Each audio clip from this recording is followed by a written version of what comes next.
My sister Margaret Rose and I feel so much for you, as we know from experience what it means to be away from those we love most of all.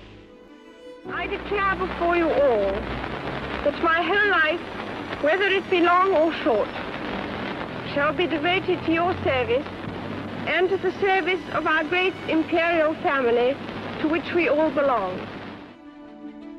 Happy Christmas.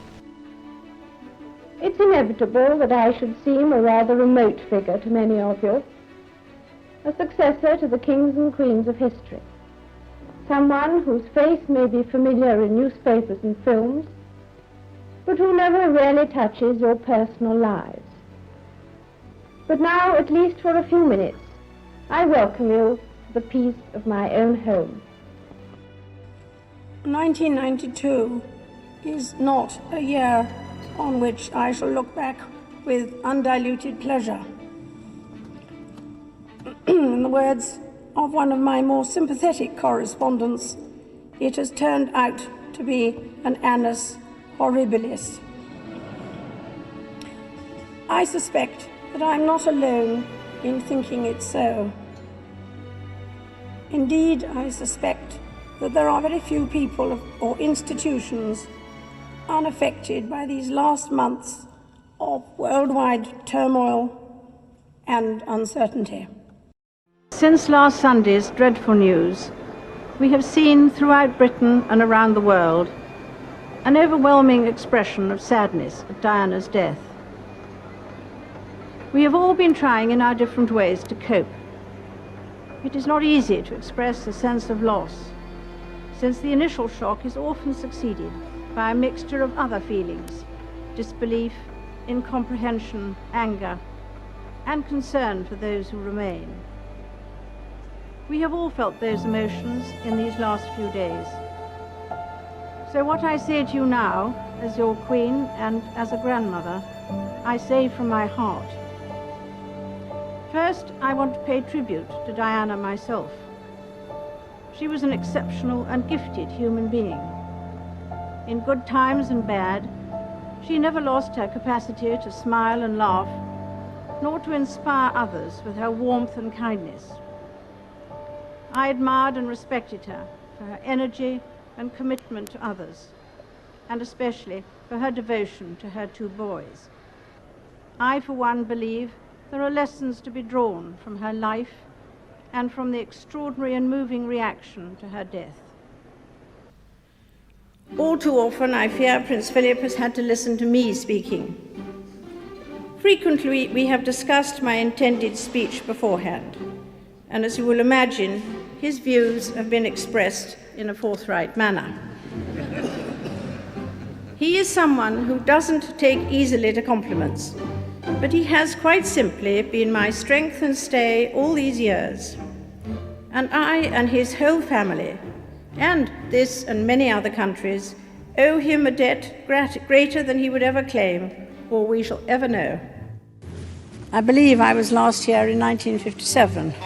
2,500 delegates and their wives rose to greet the Queen. They represented 82 member nations. Since then, I have traveled widely and met many leaders, ambassadors, and statesmen from around the world. I address you today as Queen of 16 United Nations member states and as head of the Commonwealth of 54 countries. In tomorrow's world, we must all work together as hard as ever if we are truly to be United Nations. I'm speaking to you at what I know is an increasingly challenging time, a time of disruption in the life of our country, a disruption that has brought grief to some, financial difficulties to many, and enormous changes to the daily lives of us all. I want to thank everyone on the NHS frontline, as well as care workers and those carrying out essential roles, who selflessly continue their day-to-day duties outside the home in support of us all. I'm sure the nation will join me in assuring you that what you do is appreciated, and every hour of your hard work brings us closer to a return to more normal times. I also want to thank those of you who are staying at home, thereby helping to protect the vulnerable and sparing many families the pain already felt by those who have lost loved ones. We should take comfort that while we may have more still to endure, better days will return. We will be with our friends again. We will be with our families again. We will meet again. But for now, I send my thanks and warmest good wishes to you all. Remarkably, a year that has necessarily kept people apart has in many ways brought us closer. Across the Commonwealth, my family and I have been inspired by stories of people volunteering in their communities, helping those in need. In the United Kingdom and around the world, people have risen magnificently to the challenges of the year, and I'm so proud and moved by this quiet, indomitable spirit. We continue to be inspired by the kindness of strangers and draw comfort that even on the darkest nights, there is hope in the new dawn.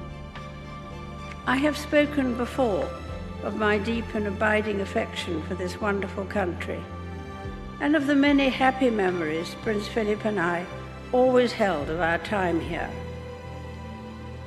It is often said that it is the people that make a place, and there are few places where this is truer than in Scotland, as we have seen in recent times. We all know of the difficult circumstances that many people have encountered during the last 18 months.